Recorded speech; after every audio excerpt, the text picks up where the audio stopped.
Daniel pasal 10. Penglihatan Daniel di tepi sungai Tigris.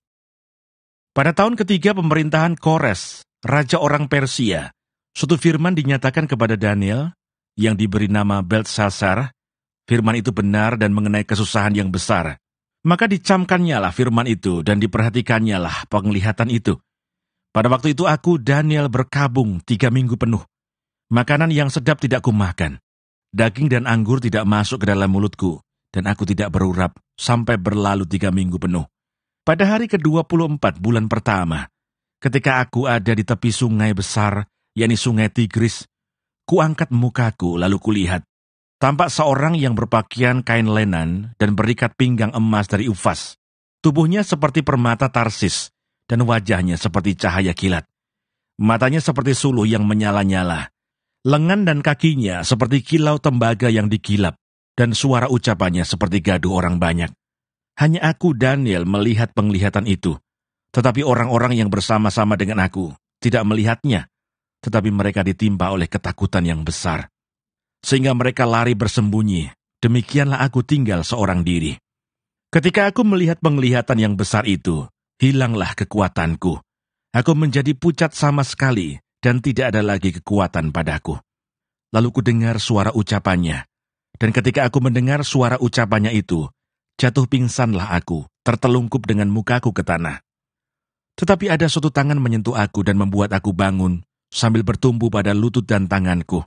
Katanya kepadaku, "Daniel, engkau orang yang dikasihi. Camkanlah firman yang kukatakan kepadamu, dan berdirilah pada kakimu, sebab sekarang aku diutus kepadamu." Ketika hal ini dikatakannya kepadaku, berdirilah aku dengan gemetar. Lalu katanya kepadaku, "Janganlah takut, Daniel, sebab telah didengarkan perkataanmu sejak hari pertama engkau berniat untuk mendapat pengertian dan untuk merendahkan dirimu di hadapan Allahmu. Dan aku datang oleh karena perkataanmu itu." Pemimpin kerajaan orang Persia berdiri 21 hari lamanya menentang aku. Tetapi kemudian Mikael, salah seorang dari pemimpin-pemimpin terkemuka, datang menolong aku, dan aku meninggalkan dia di sana, berhadapan dengan raja-raja orang Persia. Lalu aku datang untuk membuat engkau mengerti apa yang akan terjadi pada bangsamu pada hari-hari yang terakhir, sebab penglihatan ini juga mengenai hari-hari itu. Ketika dikatakannya hal ini kepadaku, kutundukkan mukaku ke tanah dan aku terkeluh. Tetapi sesuatu yang menyerupai manusia menyentuh bibirku. Lalu kubuka mulutku dan mulai berbicara. Kataku kepada yang berdiri di depanku itu, "Tuanku, oleh sebab penglihatan itu aku ditimpa kesakitan, dan tidak ada lagi kekuatan padaku. Masakan aku, hamba tuanku ini, dapat berbicara dengan tuanku? Bukankah tidak ada lagi kekuatan padaku, dan tidak ada lagi nafas padaku?" Lalu dia yang rupanya seperti manusia itu menyentuh aku pula, dan memberikan aku kekuatan, dan berkata, "Hai engkau yang dikasihi, janganlah takut, sejahteralah engkau, jadilah kuat, ya, jadilah kuat." Sementara ia berbicara dengan aku merasa kuat lagi dan berkata, "Berbicaralah kiranya tuanku, sebab engkau telah memberikan aku kekuatan." Lalu katanya, "Tahukah engkau mengapa aku datang kepadamu? Sebentar lagi aku kembali untuk berperang dengan pemimpin orang Persia, dan sesudah aku selesai dengan dia, maka pemimpin orang Yunani akan datang. Namun demikian, aku akan memberitahukan kepadamu apa yang tercantum dalam kitab kebenaran. Tidak ada satupun yang berdiri di pihakku dengan tetap hati melawan mereka, kecuali Mikael, pemimpinmu itu." Daniel pasal 11. Seperti dahulu aku juga mendampinginya untuk menguatkan dan menyokongnya, yakni pada tahun pertama pemerintahan Darius orang Media itu. Raja negeri utara dan raja negeri selatan. Oleh sebab itu aku akan memberitahukan kepadamu hal yang benar. Sesungguhnya 3 raja lagi akan muncul di negeri Persia, dan yang keempat akan mendapat kekayaan yang lebih besar dari mereka semua. Dan apabila ia telah menjadi kuat karena kekayaannya, ia akan berusaha sekuat-kuatnya untuk melawan kerajaan Yunani. Kemudian akan muncul seorang raja yang gagah perkasa, yang akan memerintah dengan kekuasaan yang besar dan akan berbuat sekehendaknya. Tetapi baru saja ia muncul, maka kerajaannya akan pecah dan terbagi-bagi menurut keempat mata angin dari langit, jatuh bukan kepada keturunannya, dan tanpa kekuasaan seperti yang dipunyainya. sebab kerajaannya akan runtuh dan menjadi milik orang-orang yang lain daripada orang-orang ini. Maka Raja Negeri Selatan akan menjadi kuat, tetapi salah seorang dari panglima-panglimanya akan menjadi lebih kuat daripadanya, dan orang ini memerintah. Lalu kekuasaannya akan menjadi kekuasaan yang besar. Beberapa tahun kemudian keduanya akan bersekutu. Putri Raja Negeri Selatan akan datang kepada Raja Negeri Utara untuk mengadakan persetujuan. Tetapi putri itu tidak berhasil, juga keturunannya tidak dapat bertahan. Putri itu akan diserahkan, demikian pula orang-orang yang mengantarnya, anak yang dilahirkannya, dan orang yang mengawininya. Dan pada waktu itu, akan tumbuh suatu tunas yang seakar dengan putri itu menggantikan orang itu. Dan orang ini akan bergerak maju melawan tentara Raja Negeri Utara dan memasuki kota bentengnya. Dan ia akan bertindak terhadap mereka, dan ia akan berkuasa.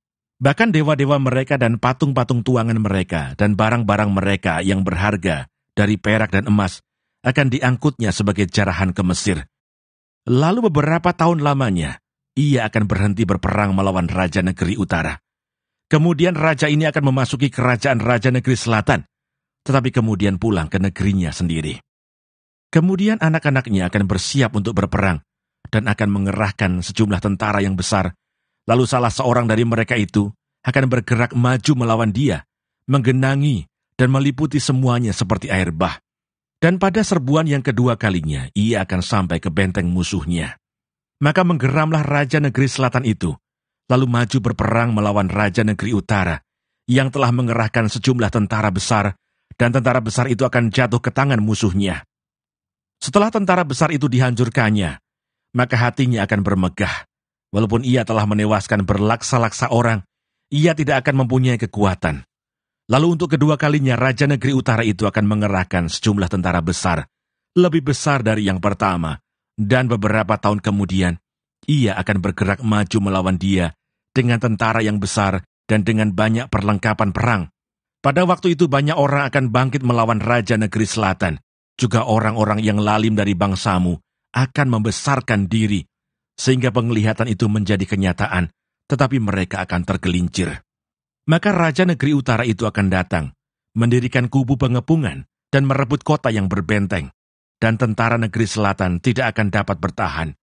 Juga pasukan-pasukan pilihannya sekalipun, ya, tidak ada kekuatan apapun yang dapat bertahan. Sehingga raja yang menyerangnya akan berbuat sekehendak hati, dan tidak ada seorang pun yang dapat bertahan menghadapinya. Ia akan menduduki tanah permai, dan seluruhnya akan ada dalam kekuasaannya. Kemudian ia akan berusaha untuk menguasai seluruh kerajaan orang yang lain itu. Ia akan mengadakan persetujuan dengan dia, dan seorang putrinya diberikannya kepadanya untuk menghancurkan kerajaan itu. Tetapi maksudnya itu tidak akan berhasil dan tidak akan menguntungkannya. Lalu ia akan memalingkan mukanya ke tanah-tanah pesisir dan banyak yang direbutnya. Tetapi seorang panglima akan menghentikan penghinaannya itu, bahkan akan mengembalikan penghinaan itu kepadanya. Sesudah itu ia akan memalingkan mukanya ke kota-kota benteng di negerinya sendiri. Tetapi ia akan tergelincir dan jatuh, dan tidak akan ditemukan lagi. Menggantikan dia akan muncul seorang yang menyuruh seorang pemungut pajak menjalani bagian yang terindah dari kerajaan itu. Tetapi beberapa hari kemudian ia akan dibinasakan, bukan oleh kemarahan atau oleh peperangan. Menggantikan dia akan muncul seorang yang hina, yang tidak memperoleh martabat raja. Tetapi dengan tak disangka-sangka, ia akan datang merebut kedudukan raja dengan perbuatan-perbuatan licin. Seluruh tentara yang datang melanda akan dihanyutkan di hadapannya dan dihancurkan, bahkan juga seorang raja perjanjian. Dan dari saat diadakan persekutuan dengan dia, ia akan berlaku curang, dan ia akan maju serta menjadi berkuasa, meskipun sedikit orang-orangnya. Dengan tak disangka-sangka, ia akan memasuki daerah-daerah yang paling subur dari negeri itu, dan melakukan apa yang belum pernah dilakukan oleh para bapa dan nenek moyangnya, yakni menghamburkan rampasan dan jarahan dan harta di antara orang-orangnya. Juga terhadap tempat-tempat yang berbenteng, ia membuat siasat, tetapi hanya untuk sementara waktu. Kekuatan dan keberaniannya akan ditujukannya melawan Raja Negeri Selatan dengan memakai tentara yang besar, Dan walaupun Raja Negeri Selatan itu akan bersiap untuk berperang dengan tentara yang amat besar dan kuat, ia tidak akan dapat bertahan, sebab akan diadakan siasat terhadap dia, dan orang-orang yang makan dari santapannya akan meruntuhkannya. Tentaranya akan hanyut, dan banyak orangnya yang tewas dibunuh. Dan kedua raja itu bermaksud jahat, dan sedang mereka duduk bersama-sama pada satu meja, mereka akan saling membohongi, tetapi hal itu tidak akan berhasil, sebab akhir zaman itu belum mencapai waktu yang ditetapkan. Kemudian ia akan pulang ke negerinya dengan banyak harta, dan hatinya bermaksud menentang perjanjian kudus, dan itu dilakukannya, lalu pulang ke negerinya. Pada waktu yang ditetapkan, ia akan memasuki pula negeri selatan, tetapi kali yang kedua ini tidak akan sama dengan yang pertama, karena akan datang kapal-kapal orang Kitim melawan dia, sehingga hilanglah keberaniannya. Lalu pulanglah ia dengan hati mendendam terhadap perjanjian kudus, dan ia akan bertindak. Setelah pulang kembali, ia akan menunjukkan perhatiannya kepada mereka yang meninggalkan perjanjian kudus. Tentaranya akan muncul, mereka akan menajiskan tempat kudus, benteng itu, menghapuskan korban sehari-hari, dan menegakkan kekejian yang membinasakan. Dan orang-orang yang berlaku fasik terhadap perjanjian akan dibujuknya sampai murtad dengan kata-kata licin. Tetapi umat yang mengenal Allahnya akan tetap kuat dan akan bertindak. Dan orang-orang bijaksana di antara umat itu akan membuat banyak orang mengerti, tetapi untuk beberapa waktu lamanya, mereka akan jatuh oleh karena pedang dan api, oleh karena ditawan dan dirampas. Sementara jatuh, mereka akan mendapat pertolongan sedikit, dan banyak orang akan menggabungkan diri kepada mereka secara berpura-pura. Sebagian dari orang-orang bijaksana itu akan jatuh, supaya dengan demikian diadakan pengujian, penyaringan, dan pemurnian di antara mereka, sampai pada akhir zaman. Sebab akhir zaman itu belum mencapai waktu yang telah ditetapkan. Raja itu akan berbuat sekehendak hati. Ia akan meninggikan dan membesarkan dirinya terhadap setiap Allah. Juga terhadap Allah yang mengatasi segala Allah, ia akan mengucapkan kata-kata yang tak senonoh sama sekali. Dan ia akan beruntung sampai akhir murka itu, sebab apa yang telah ditetapkan akan terjadi. Juga para Allah nenek moyangnya tidak akan diindahkannya, baik pujaan orang-orang perempuan maupun Allah manapun juga tidak akan diindahkannya. Sebab terhadap semuanya itu, ia akan membesarkan diri. Tetapi sebagai ganti semuanya itu, ia akan menghormati dewa benteng-benteng. Dewa yang tidak dikenal oleh nenek moyangnya akan dihormatinya, dengan membawa emas dan perak dan permata, dan barang-barang yang berharga. Dan ia akan bertindak terhadap benteng-benteng yang diperkuat dengan pertolongan dewa asing itu. Siapa yang mengakui dewa ini akan dilimpahi kehormatan. Ia akan membuat mereka menjadi berkuasa atas banyak orang, dan kepada mereka akan dibagikannya tanah sebagai upah. Tetapi pada akhir zaman, Raja Negeri Selatan akan berperang dengan dia, dan Raja Negeri Utara itu akan menyerbunya dengan kereta, dan orang-orang berkuda, dan dengan banyak kapal, dan ia akan memasuki negeri-negeri, dan menggenangi dan meliputi semuanya seperti air bah. Juga tanah permai akan dimasukinya, dan banyak orang akan jatuh, tetapi dari tangannya akan terluput tanah Edom, tanah Moab, dan bagian yang penting dari Bani Amon. Ia akan menjangkau negeri-negeri, dan negeri Mesir tidak akan terluput. Ia akan menguasai harta benda emas, dan perak, dan segala barang berharga negeri Mesir, dan orang Libya, serta orang Ethiopia akan mengikuti dia.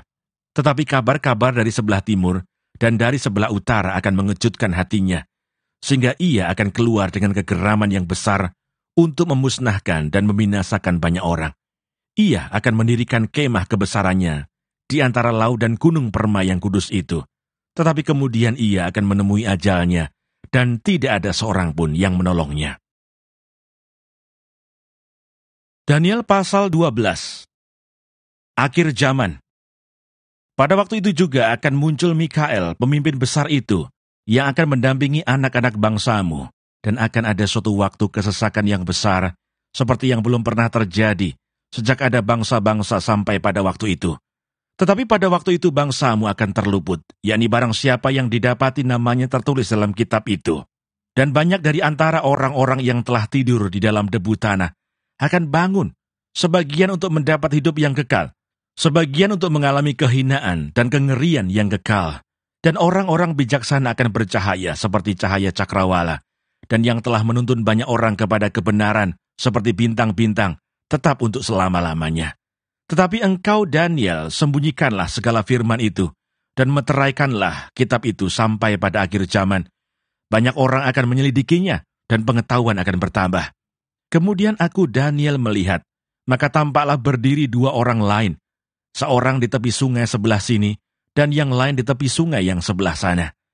Dan yang seorang bertanya kepada yang berpakaian kain lenan, yang ada di sebelah atas air sungai itu, bilakah hal-hal yang ajaib ini akan berakhir? Lalu kudengar orang yang berpakaian kain lenan, yang ada di sebelah atas air sungai itu, bersumpah demi Dia yang hidup kekal, sambil mengangkat tangan kanan dan tangan kirinya ke langit. 1 masa dan 2 masa dan setengah masa, dan setelah berakhir kuasa perusak bangsa yang kudus itu, maka segala hal ini akan dikenapi. Adapun aku memang kudengar hal itu, tetapi tidak memahaminya. Lalu kutanya, Tuanku, apakah akhir segala hal ini? Tetapi ia menjawab, Pergilah Daniel, sebab firman ini akan tinggal tersembunyi dan termeterai sampai akhir zaman. Banyak orang akan disucikan dan dimurnikan dan diuji, tetapi orang-orang fasik akan berlaku fasik. Tidak seorang pun dari orang fasik itu akan memahaminya, tetapi orang-orang bijaksana akan memahaminya. Sejak dihentikan korban sehari-hari dan ditegakkan dewa-dewa kekejian yang membinasakan itu, ada 1290 hari. Berbahagialah orang yang tetap menanti-nanti dan mencapai 1335 hari. Tetapi engkau, pergilah sampai tiba akhir zaman, dan engkau akan beristirahat dan akan bangkit untuk mendapat bagianmu pada kesudahan zaman.